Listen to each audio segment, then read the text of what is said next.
Hello friends, welcome to two brothers finance and good evening. ಇವತ್ತು market updates ಏನಂದರೆ, Sensex 1 point gain ಆಗಿ 81,510 close ಆಗಿದೆ. Nifty 8 points down ಆಗಿ 24,610 close ಆಗಿದೆ. Bank Nifty 169 points gain ಆಗಿ 53,577 close ಆಗಿದೆ. Market news start ಮಾಡೋದಕ್ಕೂ ಮುಂಚೆ ನಿಮಗೆ ಯಾವುದೇ ಥರ ಕ್ವಶನ್ಸ್ ಇದ್ರೂ ಕಮೆಂಟ್ ಸೆಷನಲ್ಲಿ ಕಮೆಂಟ್ ಮಾಡಿ. ಸ್ಟಾಕ್ ಮಾರ್ಕೆಟ್ ರಿಲೇಟೆಡ್ ಆದರೂ, ಪರ್ಸನಲ್ ಫಿನಾನ್ಸ್ ರಿಲೇಟೆಡ್ ಆದರೂ ಯಾವುದೇ ಥರ ಕ್ವಶನ್ಸ್ ಇದ್ರೂ ಕಮೆಂಟ್ ಸೆಷನಲ್ಲಿ ಕಮೆಂಟ್ ಮಾಡಿ. ಸಂಡೇ Q&A ಸೆಷನಲ್ಲಿ ಕಂಪ್ಲೀಟಾಗಿ ಮಾತಾಡ್ಕೊಳ್ಳೋಣ. ಇವತ್ತು ಮಾರ್ಕೆಟ್ ನೋಡಿದ್ರಾ? ಓವರಾಲ್ ಮಾರ್ಕೆಟ್ ಇನ್ಲೈನ್ ಪಾಸಿಟಿವಲ್ಲಿ ಕ್ಲೋಸ್ ಆಗಿದೆ. ಆದ್ರೂ ಮಾರ್ಕೆಟಲ್ಲಿ ಸ್ವಲ್ಪ ವಾಲಟಿಲಿಟಿ ಕಾಣ್ತಾ ಇದೆ.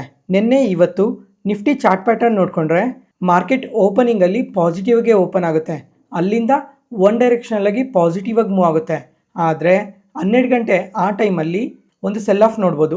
ಅದಾದಮೇಲೆ 2:30 ಆ ಟೈಮಲ್ಲಾದರೆ ಮಾರ್ಕೆಟ್ಸ್ ಮತ್ತೆ ರಿವರ್ಸಲ್ಲಾಗಿ ಪಾಸಿಟಿವಾಗಿ ಕ್ಲೋಸ್ ಆಗೋದಕ್ಕೆ ಟ್ರೈ ಮಾಡ್ತಾ ಇದೆ. ಅದಕ್ಕೋಸ್ಕರನೇ ಮಾರ್ಕೆಟ್ ವಾಲಟೈಲಾಗಿ ಮೂವ್ ಆಗ್ತಾ ಇರೋದು ಅಂತ ಹೇಳಿದ್ದು. ಮತ್ತು ಇವತ್ತೂ ನೋಡಿಕೊಂಡ್ರೆ ಮಿಡ್ ಆ್ಯಂಡ್ ಸ್ಮಾಲ್ ಕ್ಯಾಪ್ಸ್ ಇವತ್ತು ಪಾಸಿಟಿವಲ್ಲೇ ಕ್ಲೋಸ್ ಆಗಿದೆ. ನೋಡೋಣ ಇನ್ನು ಈ ಮಿಡ್ ಆ್ಯಂಡ್ ಸ್ಮಾಲ್ ಕ್ಯಾಪ್ಸ್ ಎಷ್ಟು ಪಾಸಿಟಿವಾಗಿ ರಿಯಾಕ್ಟ್ ಆಗ್ತಾ ಹೋಗುತ್ತೆ ಅಂತ. ನೆಕ್ಸ್ಟ್ ಇವಾಗ ಸೆಕ್ಟರ್ ವೈಸ್ ನೋಡಿಕೊಂಡ್ರೆ ಆಟೋ ಸೆಕ್ಟರ್, ಇವತ್ತು ಆಟೋ ಸೆಕ್ಟರ್ ಸ್ಲೈಟ್ ನೆಗೆಟಿವಲ್ಲಿ ಕ್ಲೋಸ್ ಆಗಿದೆ. ಆದರೆ ಆಟೋ ಸೆಕ್ಟರಲ್ಲಿ ಒಂದು ಇಂಟ್ರೆಸ್ಟಿಂಗ್ ಅಪ್ಡೇಟ್ ಇದೆ. ಏನಂತ ಅಂದರೆ, ಟಾಟಾ ಮೋಟರ್ಸ್ ಕಂಪನಿ ಇದೆ ಅಲ್ಲ, ಈ ಕಂಪನಿ ಸಹ ನಿನ್ನೆ ಮಾರ್ಕೆಟ್ ಕ್ಲೋಸ್ ಆದಮೇಲೆ ಇವ್ರ ಹತ್ರ ಇರೋ ಎಲ್ಲ ಮಾಡೆಲ್ಸ್ ಮೇಲೆ ಜೊತೆಗೆ ಎಲೆಕ್ಟ್ರಿಕ್ ವೆಹಿಕಲ್ಸ್ ಮೇಲೆ ಕೂಡ 3% ಪ್ರೈಸ್ ಹೈಕ್ ಮಾಡ್ತೀವಿ ಜನವರಿ 2025 ಅಂತ ಅಪ್ಡೇಟ್ ಮಾಡಿದ್ದಾರೆ. ಲಾಸ್ಟ್ ಟೈಮೇ ಈ ಪ್ರೈಸ್ ಹೈಕ್ ಬಗ್ಗೆ ಮಾತಾಡ್ಕೊಂಡಿದ್ವಿ. ಯಾವಾಗಂದರೆ ಮಾರುತಿ ಸುಜುಕಿ ಅವರು ಪ್ರೈಸ್ ಹೈಕ್ ತೊಗೊಂಡ್ರು 4%. ಅದಕ್ಕೂ ಮುಂಚೆ ಹೊಂಡೈ ಮೋಟಾರ್ಸ್ ಅವರು ಪ್ರತಿ ಕಾರ್ ಮೇಲೆ 25,000 ಇನ್ಕ್ರೀಸ್ ಮಾಡ್ತೀವಿ ಅಂತ ಅಪ್ಡೇಟ್ ಮಾಡಿದರು. ಇವಾಗ ಟಾಪ್ ಆಟೋ ಮೇಕರ್ಸ್ ಎಲ್ಲರೂ ಪ್ರೈಸ್ ಹೈಕ್ ಮಾಡಿದ್ದಾರೆ. ಇನ್ನು ಮಿಗ್ಲಿರೋದು ಯಾರು ಅಂದರೆ ಮಹೀಂದ್ರಾ ಆ್ಯಂಡ್ ಮಹೀಂದ್ರಾ ಅವರು. ನೋಡೋಣ ಇವರು ಇನ್ನು ಯಾವಾಗ ಪ್ರೈಸ್ ಹೈಕ್ ತೊಗೊತಾರೆ, ಎಷ್ಟು ಪ್ರೈಸ್ ಹೈಕ್ ತೊಗೊತಾರೆ ಅಂತ. ಬರೀ ಈ ಇಂಡಿಯನ್ ಆಟೋ ಮೇಕರ್ಸ್ ಮಾತ್ರನೇ ಅಲ್ಲ ಪ್ರೈಸ್ ಹೈಕ್ ತೊಗೊತಾ ಇರೋದು, ಗ್ಲೋಬಲ್ ಆಟೋ ಮೇಕರ್ಸ್ ಕೂಡ ಪ್ರೈಸ್ ಹೈಕ್ ತೊಗೊತಾ ಇದ್ದಾರೆ. ಈ ಟಾಪ್ ಆಟೋ ಮೇಕರ್ಸ್ ಯಾರ್ಯಾರು ಇದ್ದಾರೆ ಅವರೆಲ್ಲರೂ 3 to 4% ಪ್ರತಿಯೊಬ್ಬರೂ ಪ್ರೈಸ್ ಹೈಕ್ ಮಾಡಿದ್ದಾರೆ. ನೋಡೋಣ ಈ ಆಟೋ ಸೆಕ್ಟರ್ ಬಗ್ಗೆ ಇನ್ನೂ ಹೊಸದಾಗಿ ಏನೇನು ಅಪ್ಡೇಟ್ಸ್ ಬರುತ್ತೆ ಅಂತ. IT ಸೆಕ್ಟರ್ ಇವತ್ತು ಸಹ ಪಾಸಿಟಿವಲ್ಲೇ ಕ್ಲೋಸ್ ಆಗಿದೆ. 0.8% ಪಾಸಿಟಿವಾಗಿ ಮೂವ್ ಆಗಿದೆ. ಯಾಕೆ ಇವತ್ತು ಇಷ್ಟು ಪಾಸಿಟಿವಾಗಿ ಮೂವ್ ಆಗಿರೋದಂದರೆ, ಇವತ್ತೊಂದೇ ದಿನವೇ ಅಲ್ಲ, IT ಸೆಕ್ಟರ್ ಲಾಸ್ಟ್ 3 ಮಂತ್ಸಿಂದನೂ ಪಾಸಿಟಿವಾಗೆ ಮೂವ್ ಆಗ್ತಾ ಇದೆ. ಅಂದರೆ ಮೇಜರಾಗಿ ಯಾವುದೇ ಕರೆಕ್ಷನ್ಸ್ ಕಾಣ್ದಿದ್ದ ಸೆಕ್ಟರ್ ಯಾವುದು ಅಂದರೆ ಅದು IT ಸೆಕ್ಟರೇ. ಈ ಅಕ್ಟೋಬರ್ ನವಂಬರ್ ಕರೆಕ್ಷನಲ್ಲೂ ಸಹ IT ಸೆಕ್ಟರ್ ಒಂದೇ ಪಾಸಿಟಿವಾಗಿ ಮೂವ್ ಆಗಿರೋದು. ಯಾಕಿದು ಇಷ್ಟು ಪಾಸಿಟಿವಾಗಿ ಮೂವ್ ಆಗಿರೋದಂದರೆ ಇದಕ್ಕೆ ಒಂದೇ ಒಂದು ರೀಸನ್ ಏನಂದರೆ US ಅಲ್ಲಿ ರೇಟ್ ಕಟ್ ಇರೋದ್ರಿಂದನೇ ಇಷ್ಟು ಪಾಸಿಟಿವಾಗಿ ಮೂವ್ ಆಗ್ತಾ ಇರೋದು. ಮತ್ತು ಇವತ್ತು ಏನು ಅಪ್ಡೇಟ್ ಬಂದಿದೆ ಅಂದರೆ HSBC ಅವರು ಈ IT ಸ್ಟಾಕ್ಸ್ ಮೇಲೆ ಅವ್ರ ವ್ಯೂನ ಶೇರ್ ಮಾಡ್ಕೊಂಡಿದ್ದಾರೆ. ಅದರಲ್ಲಿ ಇನ್ಫೋಸಿಸ್, LTI ಮೈಂಟ್ರಿ, ಎಂಫೆಸಿಸ್ ಈ ಸ್ಟಾಕ್ಸ್ ಬಗ್ಗೆ ತುಂಬ ಪಾಸಿಟಿವ್ ಕಮೆಂಟ್ಸ್ನ ಮಾಡಿದ್ದಾರೆ. ಲಾಸ್ಟ್ 2 ಇಯರ್ಸಿಂದ IT ಇಂಡಸ್ಟ್ರೀಸ್ ಗ್ರೋತ್ ಬರೀ 3 to 4% ಇದೆ ಅಂತ ಅಂದಿದ್ದಾರೆ. ಆದರೆ ಕಮಿಂಗ್ ಇಯರ್ಸಲ್ಲಿ ಅಂದರೆ ಫಿನಾನ್ಷಿಯಲ್ ಇಯರ್ 2026 ಅಷ್ಟರಲ್ಲಿ 6 to 7% ಗ್ರೋ ಆಗೋ ಚಾನ್ಸಸ್ ಇದೆ ಅಂತ ಹೇಳಿದ್ದಾರೆ. ಯಾಕಂದರೆ US ಮಾರ್ಕೆಟಲ್ಲಿ IT ಸೆಕ್ಟರ್ ರಿಕವರ್ ಆಗ್ತಾ ಇದೆ. ಅದ್ರ ಜೊತೆಗೆ ರೇಟ್ ಕಟ್ ಸಹ ಮಾಡ್ತಾ ಇದ್ದಾರಲ್ಲ, ಅದಕ್ಕೋಸ್ಕರ ಈ ಥರ ಒಂದು ಪಾಸಿಟಿವ್ ಸೆಂಟಿಮೆಂಟ್ ಇದೆ IT ಸೆಕ್ಟರಲ್ಲಿ ಅಂತ ಅಪ್ಡೇಟ್ ಮಾಡಿದ್ದಾರೆ. ನೋಡೋಣ IT ಸೆಕ್ಟರ್ ಇನ್ನೂ ಎಷ್ಟು ಪಾಸಿಟಿವ್ ಆಗಿ ರಿಯಾಕ್ಟ್ ಆಗುತ್ತೆ ಅಂತ. ಇದ್ರ ಜೊತೆಗೆ ನೆಕ್ಸ್ಟ್ ವೀಕಲ್ಲೂ ಸಹ US ಇಂದ ಒಂದು ರೇಟ್ ಕಟ್ ಎಕ್ಸ್ಪೆಕ್ಟ್ ಮಾಡ್ಬೋದು, 25 ಬೇಸಿಸ್ ಪಾಯಿಂಟ್ಸ್. ಅವತ್ತೇನಾದರೂ ರೇಟ್ ಕಟ್ ಮಾಡಿದ್ರೆ IT ಸೆಕ್ಟರಲ್ಲಿ ಇನ್ನೊಂದು 300 ಪಾಯಿಂಟ್ಸ್ ರ್ಯಾಲಿ ನೋಡ್ಬೋದು. ನೋಡೋಣ ಈ ಸಲ ರೇಟ್ ಕಟ್ ಮಾಡ್ತಾರಾ ಇಲ್ವಾ ಅಂತ. ನೆಕ್ಸ್ಟ್ ಇವಾಗ ಗ್ಲೋಬಲ್ ಮಾರ್ಕೆಟ್ಸ್ ಬಗ್ಗೆ ನೋಡಿಕೊಂಡ್ರೆ US ಮಾರ್ಕೆಟ್ ನೋಡಿದ್ರೆ ನಿನ್ನೆ ಸ್ಲೈಟ್ ನೆಗೆಟಿವಲ್ಲೇ ಕ್ಲೋಸ್ ಆಗಿದೆ. ಮತ್ತು ಇವತ್ತು ರಾತ್ರಿ ಒಂದು ಇಂಪಾರ್ಟೆಂಟ್ ಡೇಟಾ ಅಪ್ಡೇಟ್ ಆಗ್ತಾ ಇದೆ. Year on year inflation data update ಆಗುತ್ತೆ. ಅದಕ್ಕೋಸ್ಕರ ಫೋರ್ಕ್ಯಾಸ್ಟ್ GDP ಡೇಟಾ ಅಪ್ಡೇಟ್ ಆಗಿದೆ. ಆ ಡೇಟಾದಲ್ಲಿ ನೋಡಿಕೊಂಡ್ರೆ ಇನ್ಫ್ಲೇಷನ್ ಸ್ವಲ್ಪ ಜಾಸ್ತಿ ಆಗಿದೆ ಅಂತ ಅಪ್ಡೇಟ್ ಆಗಿದೆ. ಅದಕ್ಕೋಸ್ಕರನೇ ನಿನ್ನೆ US ಮಾರ್ಕೆಟ್ಸ್ ಸ್ವಲ್ಪ ನೆಗೆಟಿವಲ್ಲಿ ಕ್ಲೋಸ್ ಆಗಿರೋದು. ಇವತ್ತು ರಾತ್ರಿಗೆ CPI ಇನ್ಫ್ಲೇಷನ್ ಡೇಟಾ ಅಪ್ಡೇಟ್ ಆಗುತ್ತೆ. ಈ ಡೇಟಾ US ಮಾರ್ಕೆಟ್ಗೆ ತುಂಬಾ ಇಂಪಾರ್ಟೆಂಟ್. ಯಾಕಂದರೆ ರೇಟ್ ಕಟ್ ಬೇರೆ ಇದಲ್ಲ.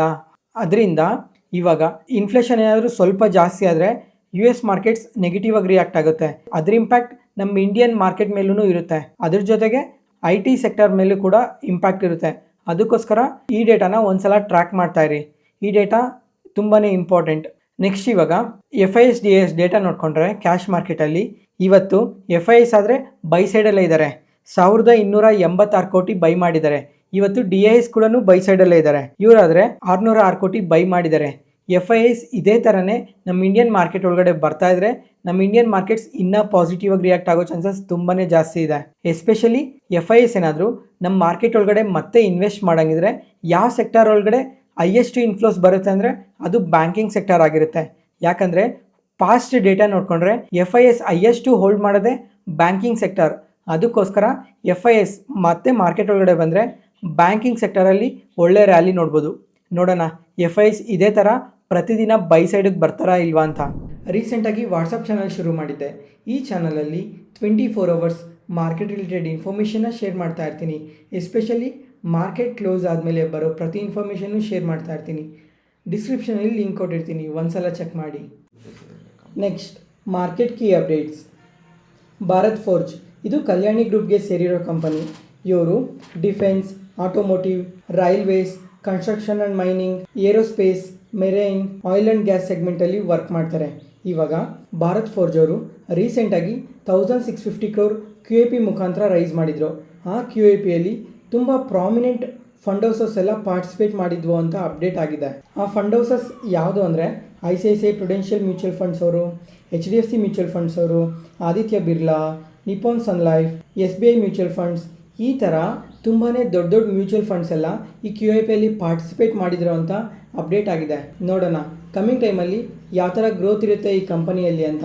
ಯಾಕಂದರೆ ಇಂಥ ದೊಡ್ಡ ಮ್ಯೂಚುವಲ್ ಫಂಡ್ಸ್ ಎಲ್ಲ ಈ ಕಂಪನಿಯಲ್ಲಿ ಇನ್ವೆಸ್ಟ್ ಮಾಡಿದಾರಲ್ಲ, ಅದಕ್ಕೋಸ್ಕರ.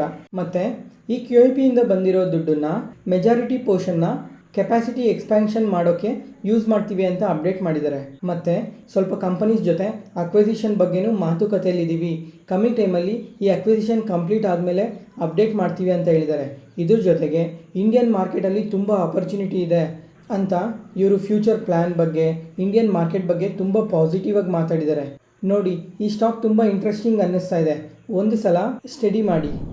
ಯಾವುದೇ ಪಾಯಿಂಟಲ್ಲಿ ನಾನು ಹೇಳೋ ಇನ್ಫಾರ್ಮೇಷನ್ ನಿಮಗೆ ಯೂಸ್ಫುಲ್ ಅನಿಸಿದ್ರೆ ಈ ವಿಡಿಯೋನ ಲೈಕ್ ಮಾಡಿ. ನಿಮ್ಮ ಫ್ರೆಂಡ್ಸಲ್ಲಿ ಯಾರಿಗಾದ್ರೂ ಸ್ಟಾಕ್ ಮಾರ್ಕೆಟ್ ಬಗ್ಗೆ ಇಂಟ್ರೆಸ್ಟ್ ಇರೋರಿಗೆ ಈ ವಿಡಿಯೋಸ್ನ ಶೇರ್ ಮಾಡಿ, ಅವ್ರಿಗೂ ತುಂಬ ಉಪಯೋಗ ಆಗುತ್ತೆ. Next ITI. ಈ ಸ್ಟಾಕ್ ನೋಡಿದ್ರಾ, ಇವತ್ತು 5% ಪಾಸಿಟಿವ್ ಆಗಿ ರಿಯಾಕ್ಟ್ ಆಗಿದೆ. ಮತ್ತು ಲಾಸ್ಟ್ 1 ವೀಕಿಂದ ನೋಡಿಕೊಂಡ್ರೆ ನಿಯರ್ಲಿ 33% ಪಾಸಿಟಿವ್ ಆಗಿ ರಿಯಾಕ್ಟ್ ಆಗಿದೆ.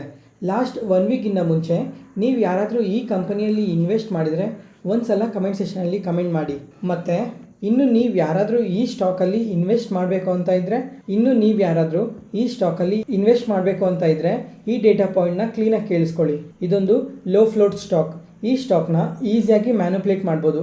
ಮೊದಲನೇದಾಗಿ ಇವಾಗ ಈ ಕಂಪನಿ ಶೇರ್ ಹೋಲ್ಡಿಂಗ್ ಪ್ಯಾಟ್ರನ್ ನೋಡಿಕೊಂಡ್ರೆ ಇದರಲ್ಲಿ 90% ಆಫ್ ಸ್ಟೇಕ್ ಪ್ರಮೋಟರ್ ಹತ್ರನೇ ಇದೆ. ಮತ್ತು ಇನ್ನು ಮಿಕ್ಕಿರೋ 7.9% stake special national investment fund ಹತ್ರ ಇದೆ. ಇದೊಂದು ಗೌರ್ಮೆಂಟ್ ಅಂಡರಲ್ಲಿರೋ ಫಂಡ್ ಇದು, ಅದಕ್ಕೋಸ್ಕರ ಇದು ಪ್ರಮೋಟರ್ ಹೋಲ್ಡಿಂಗ್ ಅಂತಲೇ ಕನ್ಸಿಡರ್ ಮಾಡಿ.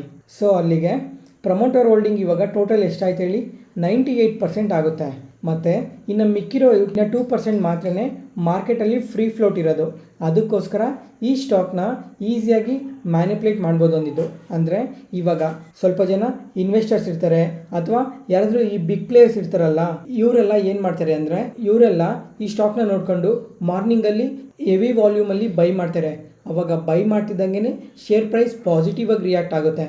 ಸ್ವಲ್ಪ ಹೊತ್ತು ರಿಯಾಕ್ಟ್ ಆದಮೇಲೆ ಈ ಸ್ಟಾಕ್ ಇವಾಗೂ ಪಾಸಿಟಿವ್ ಆಗಿದೆ ಅಂತ ರಿಟೇಲ್ ಇನ್ವೆಸ್ಟರ್ಸ್ ಎಂಟರ್ ಆಗ್ತಾರೆ. ಆವಾಗ ಇನ್ನೂ ಪಾಸಿಟಿವ್ ಆಗಿ ರಿಯಾಕ್ಟ್ ಆಗಿ ಅವರು ಕರೆಕ್ಟ್ ಟೈಮ್ ನೋಡಿಕೊಂಡು ಈ ಬಿಗ್ ಪ್ಲೇಯರ್ಸ್ ಎಲ್ಲ ಎಕ್ಸಿಟ್ ಆಗೋಗ್ತಾರೆ.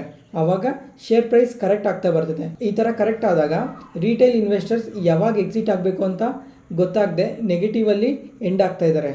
ಅದಕ್ಕೋಸ್ಕರ ಈ ಥರ ಕಂಪನೀಸಲ್ಲಿ ಇನ್ವೆಸ್ಟ್ ಮಾಡೋದಕ್ಕೂ ಮುಂಚೆ ಒಂದು ಸಲ ಯೋಚನೆ ಮಾಡಿ ಇನ್ವೆಸ್ಟ್ ಮಾಡಿ. ನೆಕ್ಸ್ಟ್ ಇವತ್ತು ನಿಪಾನ್ ಇಂಡಿಯಾ AMC ನೋಡಿದ್ರಾ, ಶೇರ್ ಪ್ರೈಸ್ ನಿಯರ್ಲಿ 8% ಪಾಸಿಟಿವ್ ಆಗಿ ರಿಯಾಕ್ಟ್ ಆಗಿದೆ. ಪಾಸಿಟಿವ್ ಆಗಿ ರಿಯಾಕ್ಟ್ ಆಗಿ 52 ವೀಕ್ಸ್ ಹೈಸಲ್ಲಿ ಟ್ರೇಡ್ ಆಗ್ತಾ ಇತ್ತು.